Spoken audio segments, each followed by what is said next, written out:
नमस्कार, जय हिंद, जय भारत। भारतीय अवाम ताकत दल अपने भारतीय भाई बहनों अर्थात अपने देश भारत की जनता अर्थात अपनी भारतीय अवाम से भारतीयता आधारित आपसी श्रद्धा, भारतीयता आधारित आपसी स्नेह, भारतीयता आधारित आपसी प्रेम, भारतीयता आधारित आपसी अखलाक मोहब्बत, भारतीयता आधारित आपसी सहयोग, भारतीयता आधारित आपसी सम्मान, भारतीयता आधारित आपसी एकता, भारतीयता आधारित आपसी भाईचारा तथा भारतीयता आधारित आपसी सद्भाव को समझने व उसे आत्मसात करके वैसा ही और उसी अनुसार आचरण एवं व्यवहार करने हेतु और इसके समस्त भारत में प्रचार प्रसार करने हेतु और इसकी अहमियत और महत्व को प्रत्येक देशवासी को समझाकर उसे अपनाते हुए वैसा ही और उसी अनुसार आचरण एवं व्यवहार करने हेतु और प्रत्येक देशवासी को अपना ही भारतीय भाई बहन मानकर, समझकर, अपनाकर उनके साथ वैसा ही और उसी अनुसार आचरण एवं व्यवहार करने हेतु सतत, सदैव और हमेशा अदब के साथ, आदर के साथ अर्ज करता है, विनती करता है। ये भारतीय अवाम ताकत दल की मुहिम या कोशिश YouTube के संदेश के माध्यम से जो चलाई जा रही है उसमें हमारी जो आदरणीय भारतीय अवाम है इसमें शरीक हो रही है और उत्साह और जज्बे के साथ इसमें भागीदारी ले रही है और वो इस बात को दिखा रही है कि कि हमारे देश के सभी लोग इस भारतीय माहौल में शरीक हों और यह देश के लिए भी, अपने भारतीय अवाम के लिए भी और वक्त की मांग है और अपने देश की सुरक्षा, देश की प्रतिष्ठा और इस सब के लिए भारतीय माहौल अति आवश्यक है। ये इस तरह का एहसास जो है हमारे भारतीय भाई बहनों में ये फैल रहा है और विकसित हो रहा है। तो यह एक सुखद बात है जो अभी उसमें कुछ चिंता के विषय रह गया है कि अभी ये हमारे कुछ तबकों में अभी उसका प्रचार प्रसार नहीं हुआ है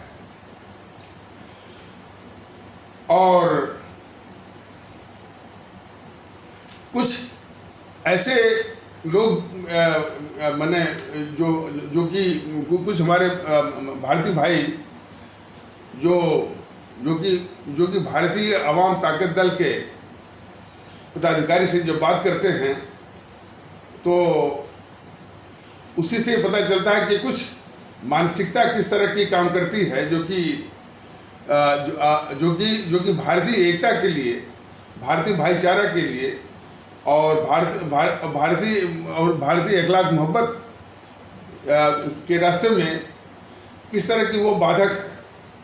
तो उससे उस मानसिकता का एक नमूना मिलता है, एक जायजा मिलता है। तो जैसे एक कोई भारतीय भाई भारतीय अवाम ताकत दल के पदाधिकारी से कह रहे थे कि YouTube वाले सर की तो सब बात अच्छी लगती है लेकिन जो वो मुसलमानों को भी साथ में लाने की बात करते हैं यही बात थोड़ी सी गड़बड़ है। अब सवाल यह है कि करीब 700 से ऊपर YouTube सिर्फ इसी विषय पर भारतीय एकता, भारतीय भाईचारा, भारतीय अखलाक मोहब्बत, भारतीय जो है श्रद्धा, भारतीय प्रेम, सब जो है भारतीयता आधार के लिए जो है करीब 7 से ऊपर ये YouTube के संदेश और 3 साल से ऊपर ये प्रयास चल रहा है। और उसमें जो उसका लबे लुबाब है यही है।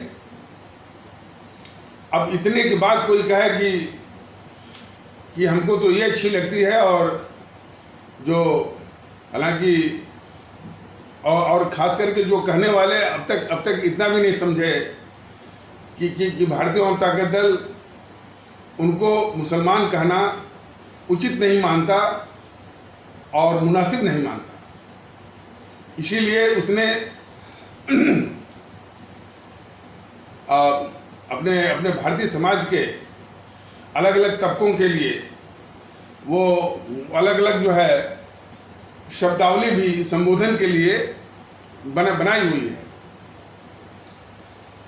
ये बताया गया है कि मुसलमान कहने मैंने भारत में जितने जिनको अब तक ये मुसलमान कह रहे हैं, कहते लोग हैं परंपरागत ढंग से या अपनी जो कलोकियल लैंग्वेज में, भारतीय जनता दल उसको मुनासिब यानी जिस माहौल की आवश्यकता है, जिस भारतीय माहौल की आवश्यकता है उसके अनुसार उनको मुसलमान कहना उचित नहीं मानता है। और यही निवेदन अपने पूरे भारतीय समाज से करता है, अपने देशवासियों से करता है कि अब भी वो मुसलमान का संबोधन करना छोड़ दीजिए। तो जिस माहौल के लिए ये प्रयास कर रहा है उस माहौल के मुताबिक जो संबोधन का इसने जो है वो रचना की है, और रचना ही नहीं की, ये बार बार उसका इस्तेमाल भी करता है। भारतीय जनता दल उसका बार बार इस्तेमाल भी करता है और अपने भारतीय भाई बहनों से इसी तरह का इस्तेमाल करने का वो निवेदन भी करता है बराबर। तो मुसलमान कहने के बजाय ये कहना हमेशा उचित रहेगा कि हमारे इस्लाम आस्था वाले भारतीय भाई बहन, उसको और ऐसा कहने में एक संदेश है। संदेश ये है कि वो मूलतः जो है, जो उनकी पहचान है कि वो हमारे भारतीय भाई बहन हैं। मुसलमान कहने से बेहतर ये है कि हम ये संदेश दें कि वो हमारे भारतीय भाई बहन हैं।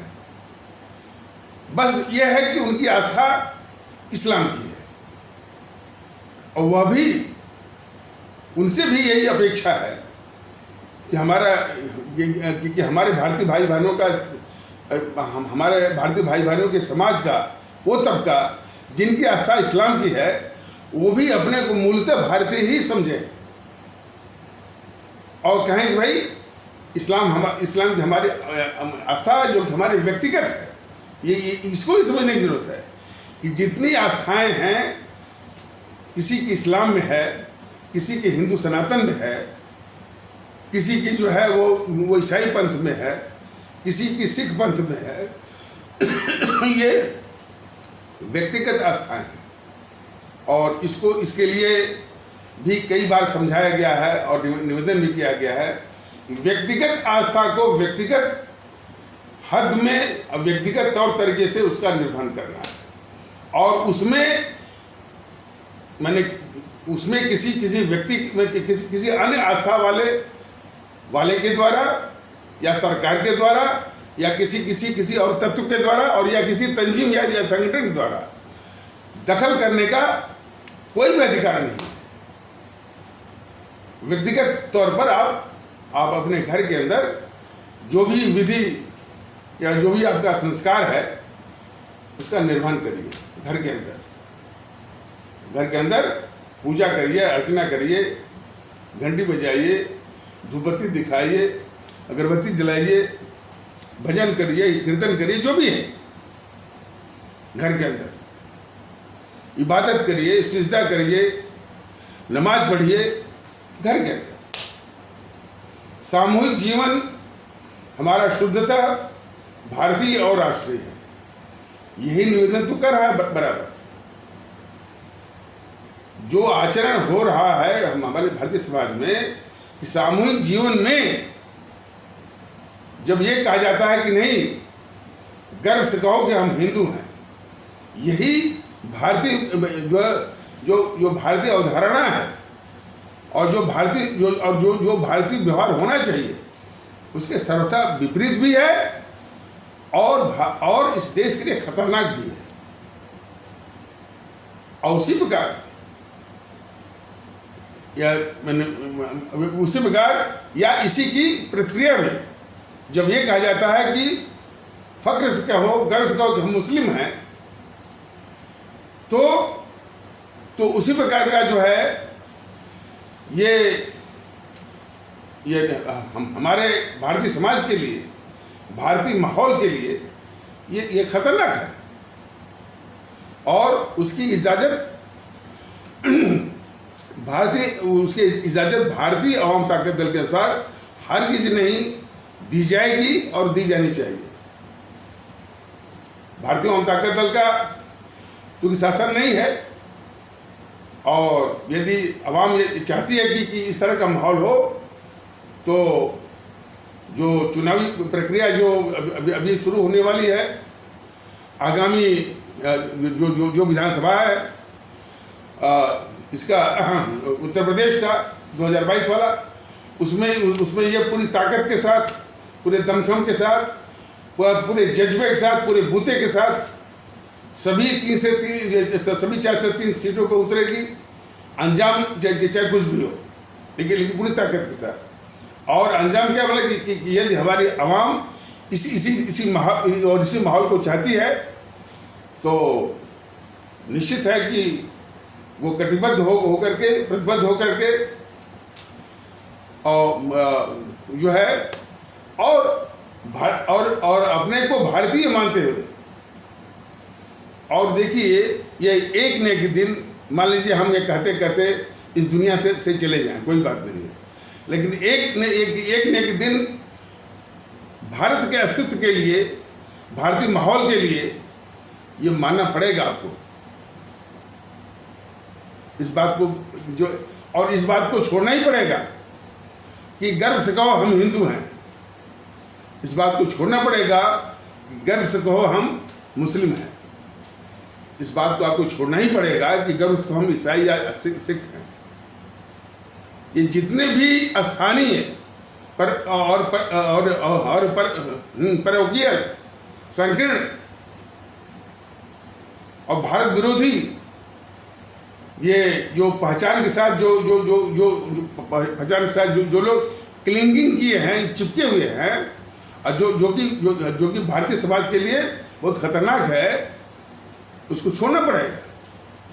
गर्व से कहो हम कि ठाकुर हैं, क्षत्रिय हैं, ब्राह्मण हैं, यादव हैं या और भी हैं, हम जो है वो मैंने व्यापारी वर्ग हैं या वैश्य जो भी हैं, प्रांतों के आधार पर गर्व से कहो कि हम पंजाबी हैं, गर्व से कहो कि हम बंगाली हैं, असमिया हैं, एक बिहारी 100 पर भारी, गुजरात गर्वी, गर्व से कहो कि हम उड़िया हैं, मराठी हैं, Tamil pride, Telugu pride, Kannada pride, Malayali pride, ये सबको त्यागना होगा।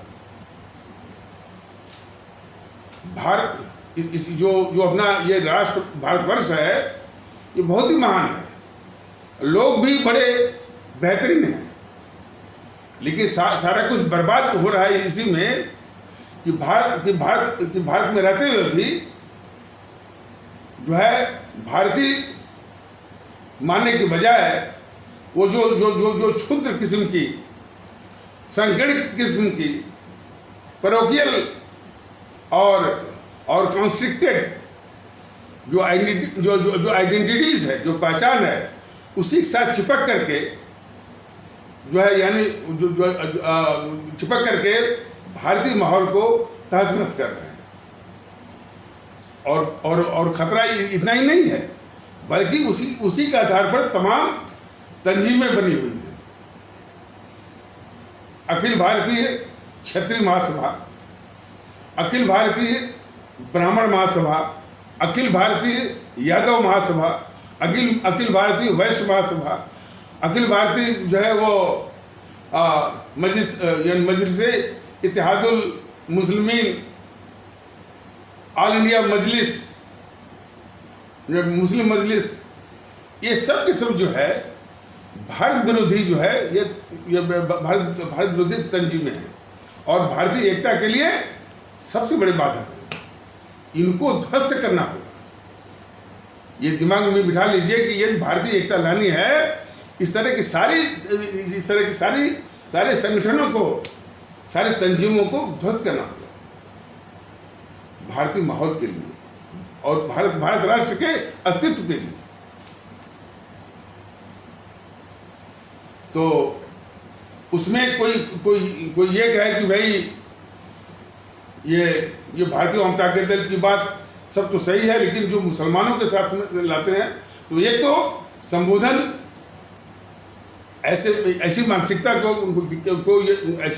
को भारतीय जनता के दल का ये संदेश और विनती है कि पहले वो अपने इनके प्रति जो है वो संबोधन ठीक करें और इस विचार को भी शुद्ध करें कि भारतीय जनता के दल जो भारतीयता की बात है सबको साथ में लेने का है।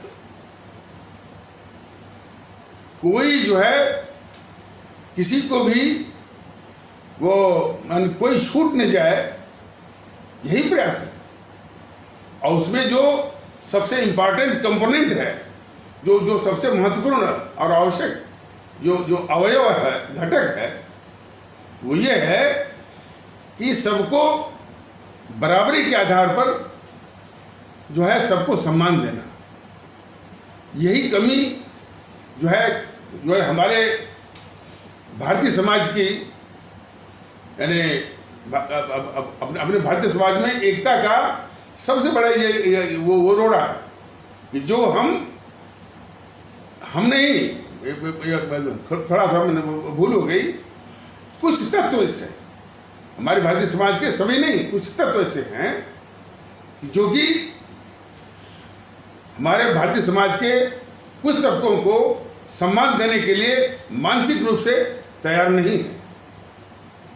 तो भारतीय जनता के दल का उनसे निवेदन भी है, और यदि वो नहीं मानेंगे तो भारतीय जनता के दल का जब माहौल आएगा, जब शासन व्यवस्था आएगी और अपनी भारतीय आवाम के आशीर्वाद से सत्ता का उपकरण हाथ में आएगा, तो ऐसे लोगों को रास्ते पर लाने का, भारतीय माहौल में लाने का वो इलाज वो जानता है, और इलाज उनका अच्छे तरीके से उनका इलाज भी कर देगा, जो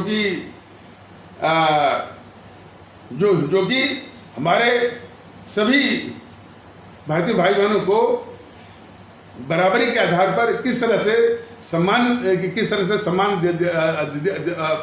दिया जाता है और उनको प्रतिष्ठा वो बख्शी जाती है।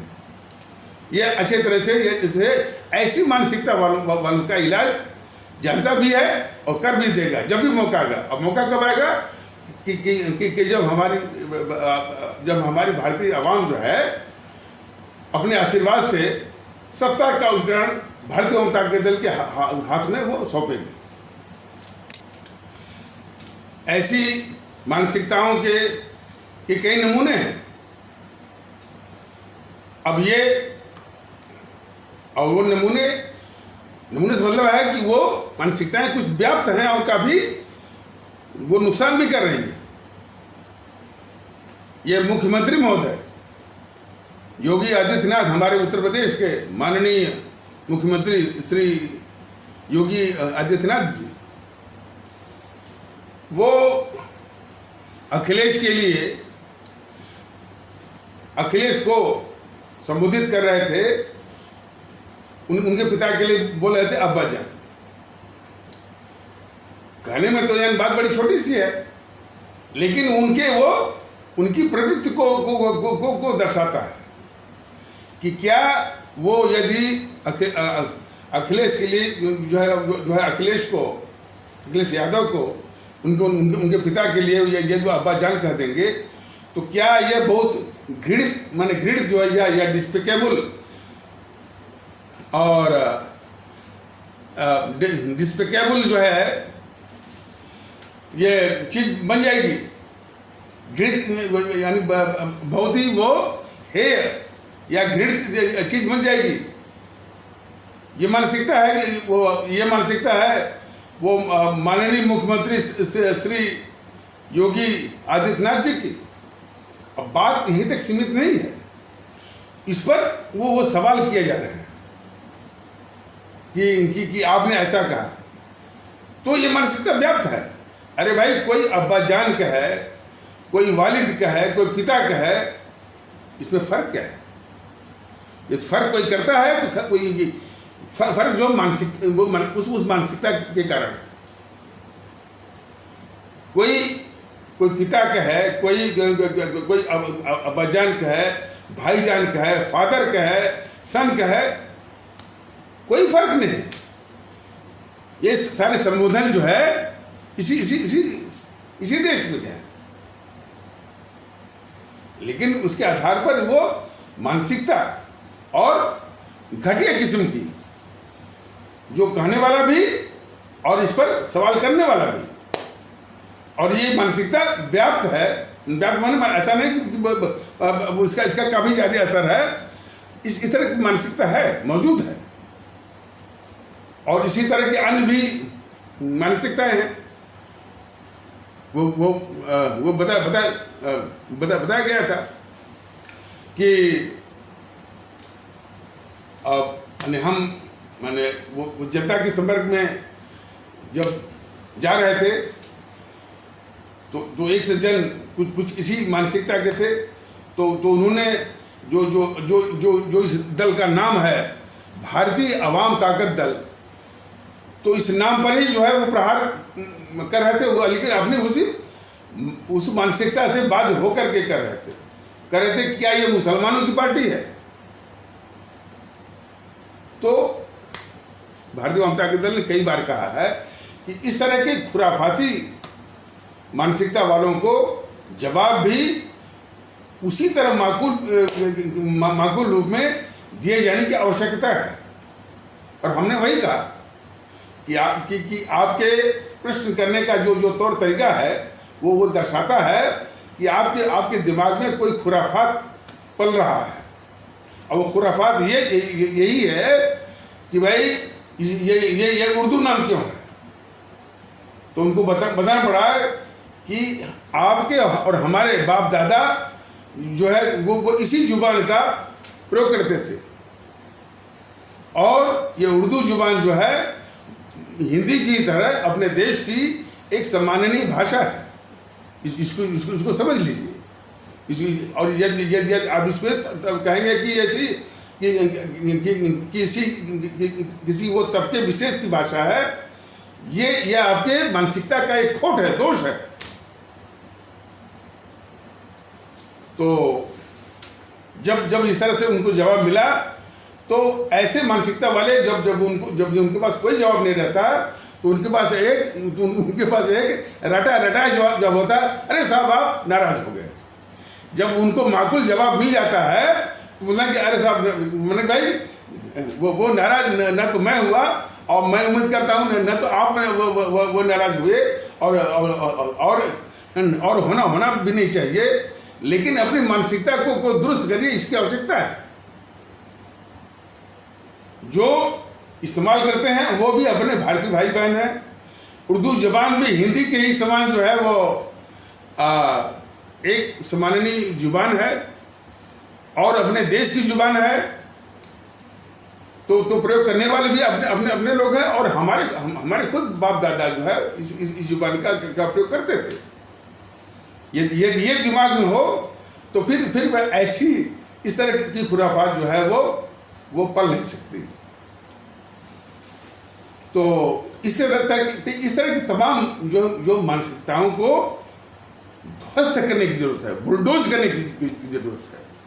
जितना जल्दी वो बुलडोज हो जाएगी, उतना ही जो है भारतीय माहौल के लिए रास्ता जो है वो प्रशस्त हो जाएगा, आसान हो जाएगा। ये लखीमपुर की जो घटना है उसके प्रकरण में जब से ये मोदी जी दोबारा प्रधानमंत्री बने हैं,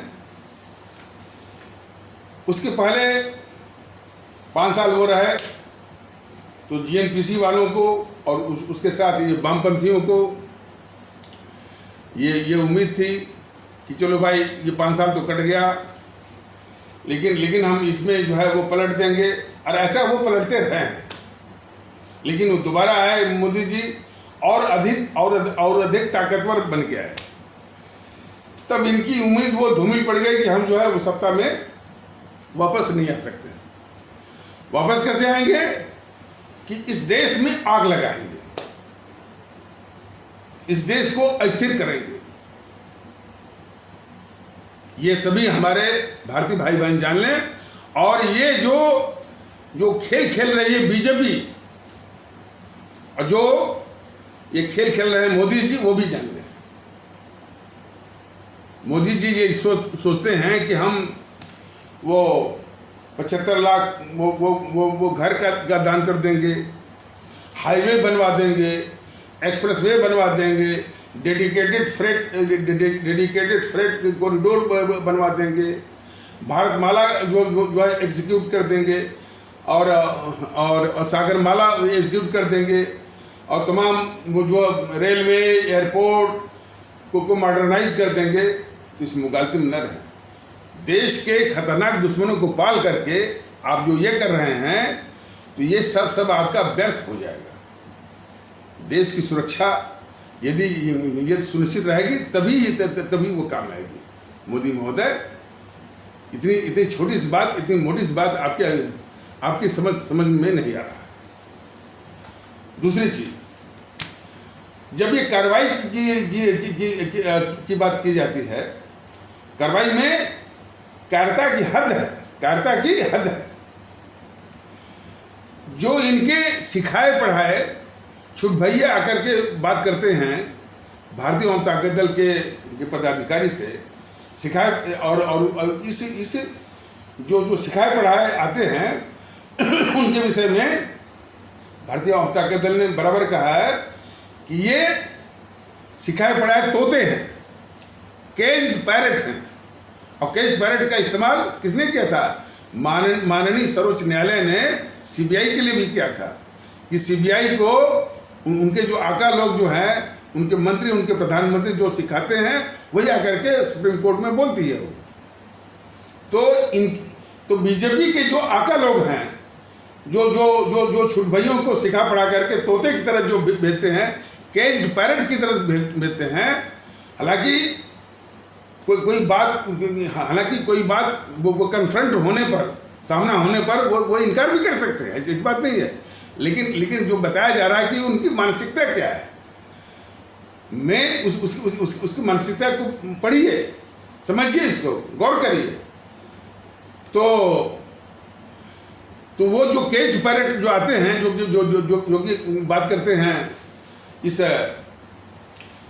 अपने भारतीय जनता दल के पदाधिकारी से, वो ये कहते हैं कि यूट्यूब वाले सर मान नहीं रहे हैं, वो सबके साथ हमको भी लपेटते हैं। ये तो कितनी बार बताया गया है कि ये सब खतरनाक तो हैं ही। जीएनपीसी बहुत ही खतरनाक, और वो खतरनाक कि जो कि हमारे साधारण भारतीय भाई बहनों के ध्यान में आ नहीं सकती, उससे कई गुना खतरनाक है ये। और उसी तरह से वामदल है, और उसी के आसपास ये जो छत्रप हैं, स्थानीय छत्रप, लोकल सेटरप्स, समाजवादी पार्टी के अखिलेश यादव या मुलायम सिंह यादव, और बहुजन समाज पार्टी के मायावती, या उसी की एक ब्रांच है वो चंद्रशेखर रावण, आरजेडी के लालू और जो है यहाँ तेजस्वी, टीएमसी की वो ममता बनर्जी, और शिवसेना, एनसीपी, टीडीपी, डीएमके। तो ये देश के लिए खतरनाक के बराबर जो है यानी कई तरीकों से और कई विधियों से ये बताया जा रहा है। लेकिन ये बीजेपी इनको खतरनाक नहीं मानती। वो सिखा पढ़ा करके यानी इन तोतों को भेजती है कि ये जाके कहिए कि जो यूट्यूब वाले सर हैं वो इनके साथ लपेटते क्या? तो भाई आप खुद वो लिपटे हुए हैं, हमारे लपेटने की जरूरत नहीं है। खुद आप जो है इन देश विरोधी ताकतों के साथ लिपटे हुए हैं, इनकी रक्षा कर रहे हैं, इनको पाल रहे हैं, और कायरता की हद है, कायरता की हद है।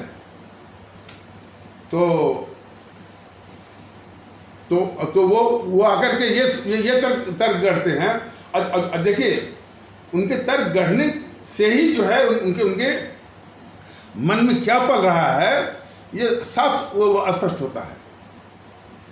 ये जीएनपीसी इस देश की सबसे बड़ी अभिशाप है। अभिशाप के साथ साथ वो हमेशा हर वक्त झूठ बोलती है और हर वक्त वो अफवाह फैलाती है। ये उसके दो बड़े खतरनाक हथियार हैं जो कि हमेशा इस देश में इस्तेमाल होते हैं। लेकिन झूठ और अफवाह जो वो फैला रही है वह भी मोदी जी के तत्वाधान में, मोदी जी के संरक्षण में और मोदी जी के पैट्रोनेज और प्रोटेक्शन में। ये राहुल जो है, राहुल हुआ, प्रियंका हुई, सोनिया हुई और उसके जितने भी सिपा सालार हैं, सब झूठी, हर वक्त झूठ और अफवाह।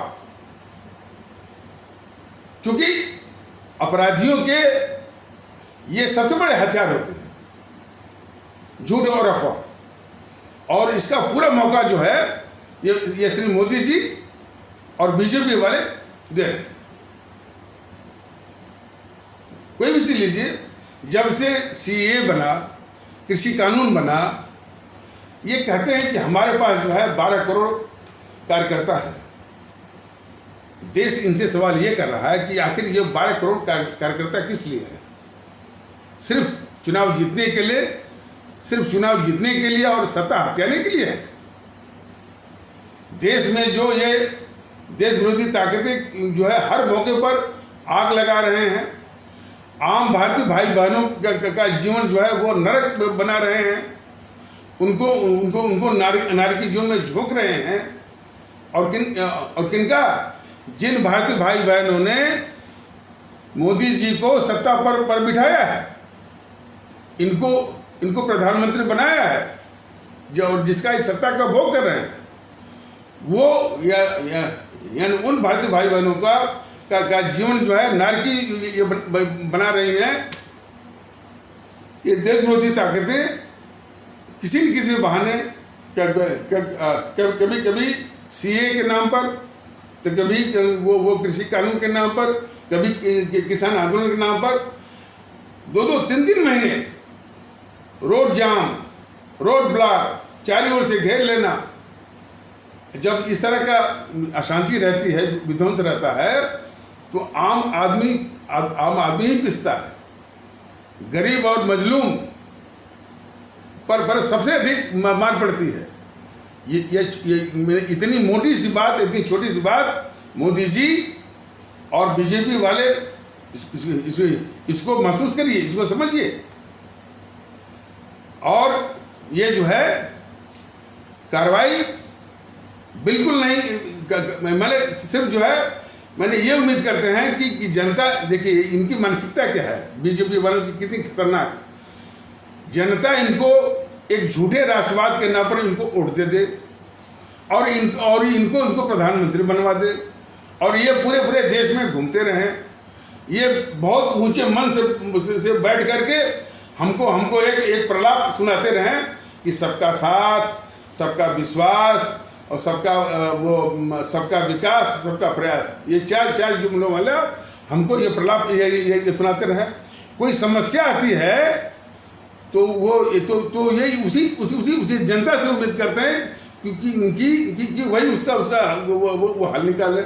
जनता ने इनको सत्ता पर बिठाया है कि भाई आप हमारी समस्याओं का निदान करिए। इन देश विरोधी ताकतों से जो हमारा जीवन हर वक्त जो है वो दुभर किए हुए हैं, नारकी बनाए हुए हैं, इनसे हमको निजात दिलाइए। तो ये बिल्कुल नहीं। इनके सिपा सालार जो है अब किस तरह का तर्क देते हैं। एक तो अभी बताया गया कि इनके आका लोग जो सिखा पढ़ा करके जो अपने वो पिछड़े के तोते की तरह या केस्ट पैरेट की तरह सिखा पढ़ा करके जो वो चुटभइयों को भेजते हैं, बोलते हैं कि यूट्यूब वाले सर जो है इनके साथ लपेट करके हमको कमजोर किए हुए हैं। तो ये बिल्कुल स्पष्ट करने की जरूरत है। स्पष्ट है कि भाई आप खुद उनके साथ लिपटे हुए हैं और जो है कोई कार्रवाई अब नहीं कर रहे हैं, सिर्फ बहाना ढूंढ रहे हैं। और उनके जो अंधभक्त किस्म के या फैन कर लीजिए अंधभक्त किस्म के कि किस तरह का तर्क दे रहे हैं, किस तरह का वो तर्क दे रहे हैं, उनका कुछ नमूना अब आप लोग वो सुन लीजिए। कई बार ये सवाल किया गया तो उनके यानी बीजेपी और मोदी के जो भक्त कहते हैं, अरे साहब कुछ भी कार्रवाई करेंगे तो सुप्रीम कोर्ट आ जाएगा, कुछ भी और कुछ भी कार्रवाई करेंगे तो जो है वो संविधान आ जाएगा। अब और उसी में कि साहब हमको यूट्यूब वाले जो यानी यूट्यूब वाले सर ने जो है वो कमजोर कर दिया है। अरे यूट्यूब वाले सर तो अभी सिर्फ यूट्यूब के माध्यम से जैसे वो कर रहे हैं, सत्ता पर आप बैठे हैं, 12 करोड़ के कार्यकर्ता आप हैं, सारे संसाधनों सारे तंत्र के मालिक आप हैं। और कौन इस बात पर यकीन करेगा कि मैं जो यूट्यूब के माध्यम से कह रहा हूँ और आप जो है वो कमजोर हो गए। तो बात असल है कि ये झूठ बोलने वाली, अफवाह फैलाने वाली, यानी वो इस जेएनपीसी या कांग्रेस के साथ रहते या उसका सामना करते वही झूठ और अफवाह का रोग यानी रोग इनको भी लग गया है। और उसी तरह से वो झूठ और अफवाह का सहारा ये भी वो लेने लगे और इसी तरह का वो तर्क वो गढ़ने लगे हैं। लेकिन ऐसे लोगों से हमारे देश को और हमारी आवाम को बहुत तकलीफ है।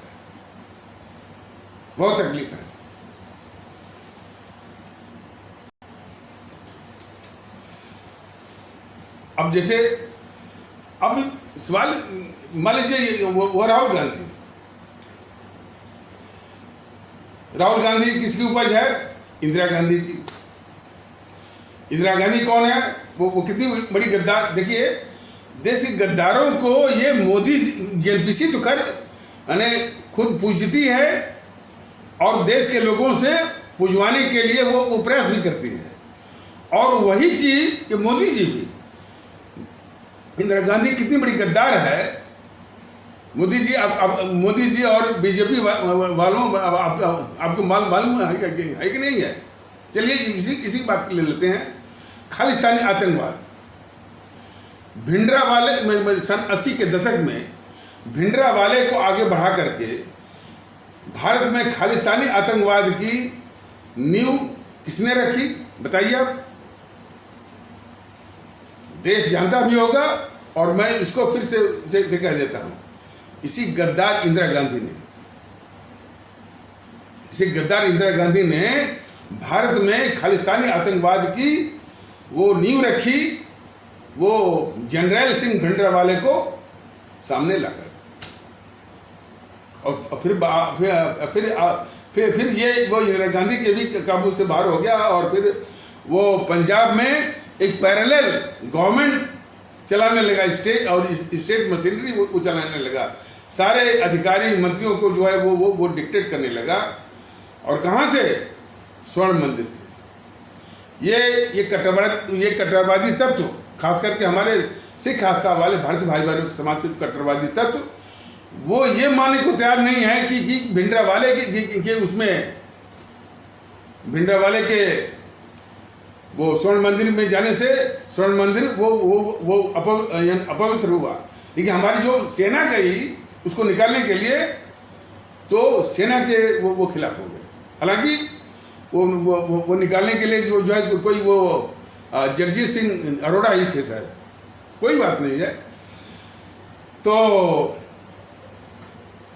वहाँ भी हमारे जो सिख आस्था वाले भारतीय भाई बहनों में उनमें भी काफ़ी त्याग बलिदान की भावना है। लेकिन दुर्भाग्य साथ एक दुर्भाग्य भी है, वहाँ भी कट्टरवाद, और जो कि अब जो है वो खालिस्तानी आतंकवाद का रूप ले चुका है। और खालिस्तानी आतंकवाद बहुत भयावह रूप में पंजाब को प्रभावित कर चुका है। यह देश ने देख लिया है।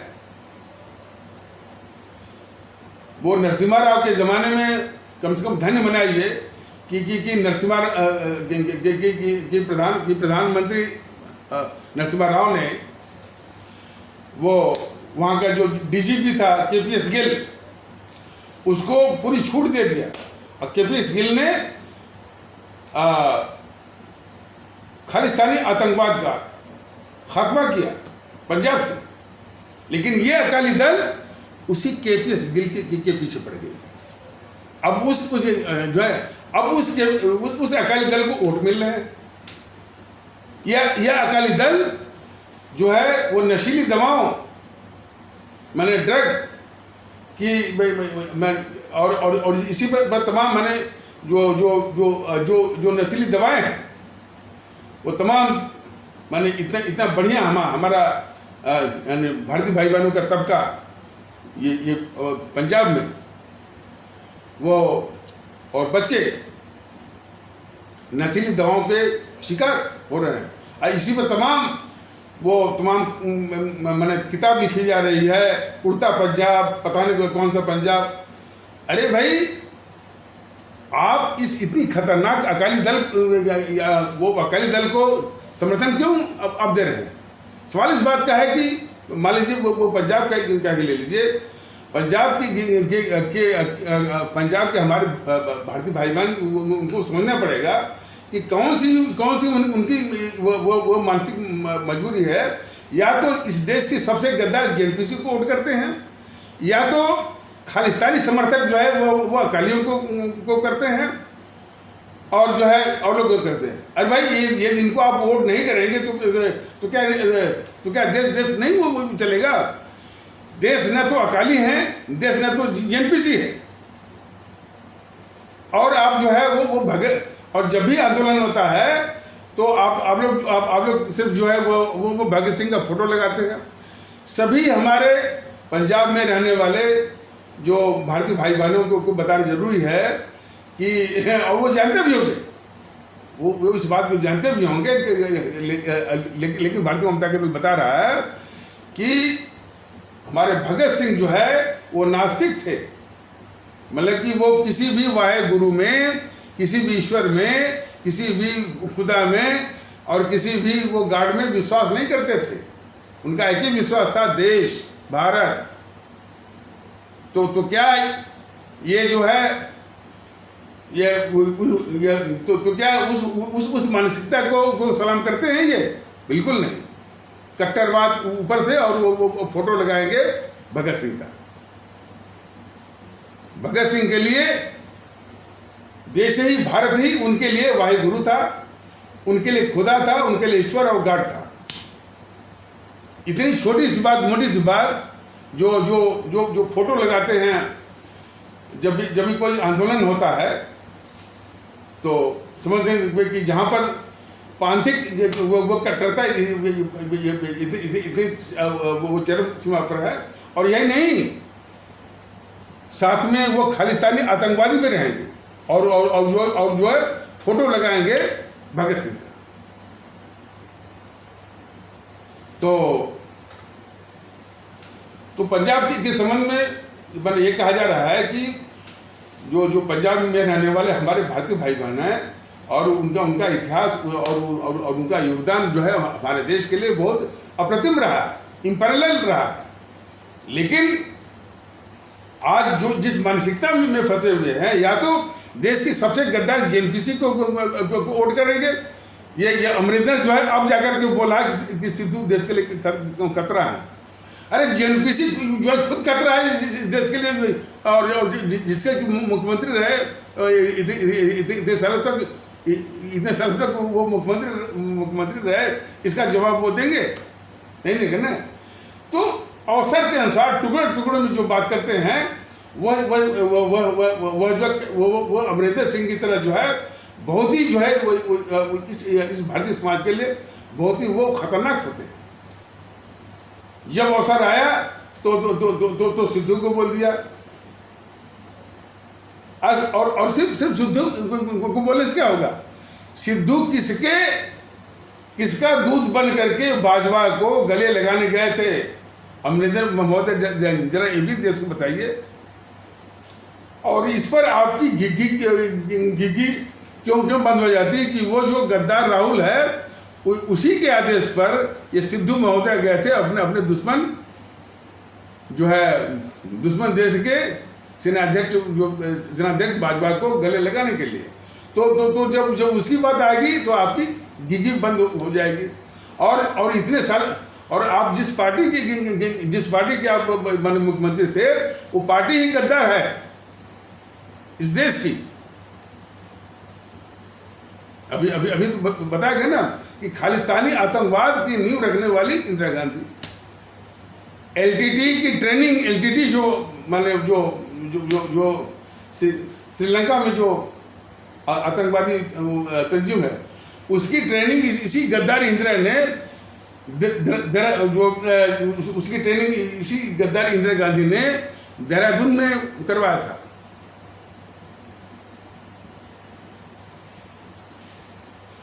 वो एजीपी को डाउन करने के लिए आंसू नाम का जो है वो संगठन इसने खड़ा किया इसने। तो सारे आतंकवादी और यानी देश के खिलाफ गतिविधियों की जड़ में है ये जेएनपीसी। जब ये बताया जाता है तो ये भारतीय जनता पार्टी कहते हैं कि हमको भी लपेटते हैं। आपने आज तक जो है इस जेएनपीसी को यानी जेएनपीसी को देश का अभिशाप नहीं कहा। ये मीडिया वाले वो कहते हैं कि ये विरोध पक्ष है। बताएं मीडिया वाले। अब ये बात जो है बार बार ये बताई जा रही है कि जिस तौर तरीके से, जिस मानसिकता से काम मीडिया वाले काम करते हैं और बीजेपी वाले का ये निहायत भारत विरोधी और देश विरोधी है। देश के साथ गद्दारी है। कैसे गद्दारी है कि देश विरोधी ताकतों को ये मानते हैं कि ये विरोध पक्ष है। डोकलाम के मुद्दे का नाम लेंगे, लेकिन डोकलाम के मुद्दे पर ये गद्दार राहुल गांधी जो रात के 12 बजे चोरी छुपे उस समय मिलता है, जबकि भारत और चीन के बीच में युद्ध और तनातनी जैसी स्थिति थी। आज तक मोदी जी ने इस राहुल गांधी के खिलाफ जांच नहीं करवाई कि आखिर वह जो है वह क्यों मिला था। वह हमारे दुश्मन चीन के राजदूत से रात के 12 बजे चोरी छुपे क्यों मिला था और वह क्या बात करने गया था, क्या उसने बातें की दुश्मन चीन के राजदूत से, कब? जबकि हमारे देश और दुश्मन चीन के बीच में युद्ध जैसी स्थिति या तनातनी जैसी स्थिति हो। तो ये बिल्कुल मैंने देश के दुश्मनों को जो बचा रहे हैं और बचा करके जो देश साथ गद्दारी कर रहे हैं उसके डिफेंस में ये तर्क गढ़ रहे हैं कि मैं यानी यूट्यूब वाले सर कहते हैं कि हमने उनको कमज़ोर कर दिया और उनको लपेट लिया। मेरे लपेटने और न लपेटने वाली बात नहीं। वो तो ये बताया जा रहा है कि आप इन देश के दुश्मनों को पाल रहे हैं, उनकी रक्षा कर रहे हैं, उनके आगे घुटने टेक रहे हैं। और जहाँ तक जेएनपीसी का सवाल है, जेएनपीसी के सारे पापों को आप धुल रहे हैं, गद्दारी के पापों को और उसकी लूट के पापों को। शायद आपको अंदाज नहीं बीजेपी वालों को, ये सत्ता पाने के लिए सोशल मीडिया पर किस किस तरह से संबोधित करके जो कि हमको व्यक्तिगत रूप से देखने में घृणा होती है। ये जितने भी वो आते हैं मैंने जो जेएनपीसी बताइए, जेएनपीसी इतनी खतरनाक है देश के लिए, तब भी उसके पक्ष में माहौल बनाने के लिए पत्रकारों का, मीडिया का एक पूरा गिरोह, पूरा गैंग लगा हुआ है। किसके पक्ष में? जो इस देश की सबसे अधिक लूटने वाली है, सबसे बड़ी अभिशाप। और पता नहीं कौन बीजेपी वाला, अब देखिए ऐसा बोला, देखिए तर्कों से नहीं, उनकी मानसिक तर्क तो यह है कि जब सामना पड़ेगा तो वो झूठ भी बोल देंगे। कौन कहा, किसने कहा? हमने तो कहा ही नहीं। इसका संदर्भ इसलिए दिया जा रहा है कि इनकी मानसिकता कितनी खतरनाक है, इसको जानने की जरूरत है। वो कोई बीजेपी का इसी प्रकार कोई नेता था या इसी तरह से सिखाया पड़ा कोई तोता था, तो कह रहा था कि यूट्यूब वाले सर ने जो है वो वामपंथियों का, जेएनपीसी वालों का, इनका हौसला वो बढ़ा दिया। बताइए, बार बार देश को बताया जा रहा है कि भाई ये देश की बड़ी खतरनाक भारत की दुश्मन ताकतें हैं, बार बार बताया जा रहा है। इसको ये वो कह रहे हैं कि हमने उनका वो हौसला बढ़ा दिया। वो इसलिए ना कि ये जीएनपीसी, गांधी नेहरू परिवार चंद्रा चौकड़ी या वामदल या ये मीडिया में झूठी वो बोलने का एक जो है मैंने एक प्रचलन है। तो उसी का सामना करते वही संक्रमण, वही जो है वही इन्फेक्शन, झूठ बोलने का, अफवाह फैलाने का अब जो बीजेपी वाले भी कर रहे हैं, और वो जो है इस तरह का वो तर्क कर रहे हैं। तो राहुल गांधी, अब देखिए ये जो घटना हुई है, हालांकि ये एपिसोड वो लंबा भी हो सकता है, लेकिन इसको विस्तार से आगे आने वाले उसमें किया जाएगा। अच्छा, एक बात जरूरी है तो थोड़ा बताना कि लगभग 7 साल के आसपास ये वीडियो जारी हो चुके हैं। अब वो मुश्किल से हो सकता है कि 2-4 और भी जारी हों, और देश के हालात क्या हैं ये लगभग मैंने इन वीडियोस में बताया गया है। ज़रूरत किस बात की है ये भी बताया गया है। अब तो इन वीडियोस को, जो 7 से वीडियोस को अपने भारतीय भाई बहनों में इसको फैलाया जाए, और अधिक, इससे अधिक जो है वीडियो यानी 2-4 तो जारी होंगे ही, तो उसकी आवश्यकता नहीं है। ये देश के लिए वो कितने खतरनाक हैं, लेकिन इन खतरनाक ताकतों को ताकत देने वाले हम आप हैं। इस अपराध को समझना पड़ेगा, वो मानसिकता, और वो मानसिकता लगभग हम नहीं, स्वामी विवेकानंद ने पहले ही जो है इसकी पहचान कर ली है, आइडेंटिफाई कर लीजिए, उसको आइडेंटिफाई कर लिया है। हमारे बाबा साहब भीमराव अंबेडकर जी ने भी आइडेंटिफाई कर लिया है। हमारे जो स्वामी विवेकानंद ने जब कहा है, जब अंग्रेजी में उन्होंने कहा था कि the only hope is from the masses, the only hope is from the masses, the elite of this country is morally and physically dead. मतलब जो कुछ उम्मीद है वो हमारे गरीब आम लोगों से उम्मीद है। संभ्रांत वर्ग जो है नैतिक रूप से और वैसे भी मर चुका, और जिसमें कहे थे उसमें सम्राट वर्ग कौन था? उसमें वो जमींदार थे, वो राजा थे, वो नवाब थे, और उनकी चमचा मंडली। ये वही अपराध कर रहे थे जो अंग्रेज कर रहे थे। वही लोग जो है, वही मानसिकता अब इसमें भारत में चल रही है। तो उसी को अजीत डोभाल जो हमारे राष्ट्रीय सुरक्षा सलाहकार हैं या नेशनल सिक्योरिटी एडवाइज़र हैं, वो भी यही कर रहे हैं। लेकिन चूंकि वो एक सरकारी नौकर हैं तो उनकी ज़्यादा वो हिम्मत नहीं पड़ती होगी, लेकिन उनको बताना चाहिए कि जिनसे भारत बराबर हारता रहा है वो तत्व कौन से हैं। लेकिन भारतीय जनता दल बार बार बता रहा है कि ये तो तत्व हैं जो कि भारत को बार बार जो है वो हरवा रहे हैं, और इनके रहते भारत कभी जीत नहीं सकता।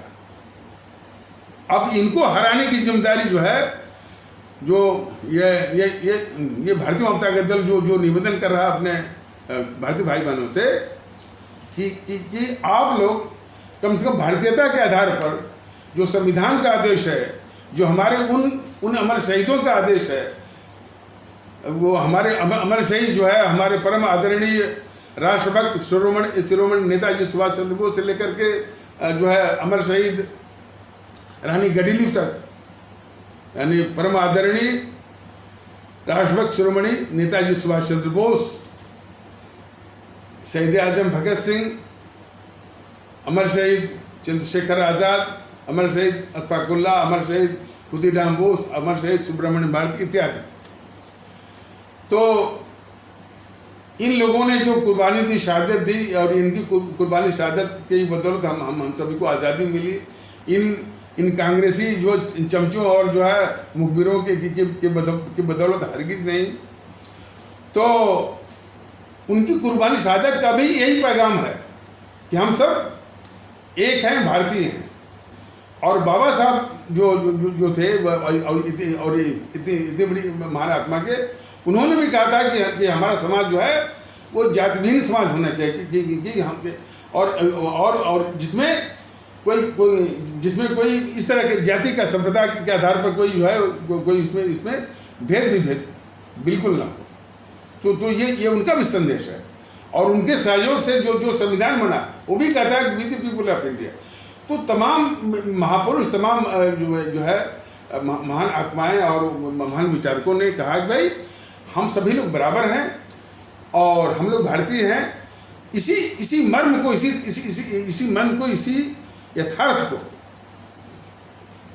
समझने की आवश्यकता है। इसको व्यवहार में लाने की जरूरत है, व्यवहार अपने आचरण और संस्कार में लाने की जरूरत है।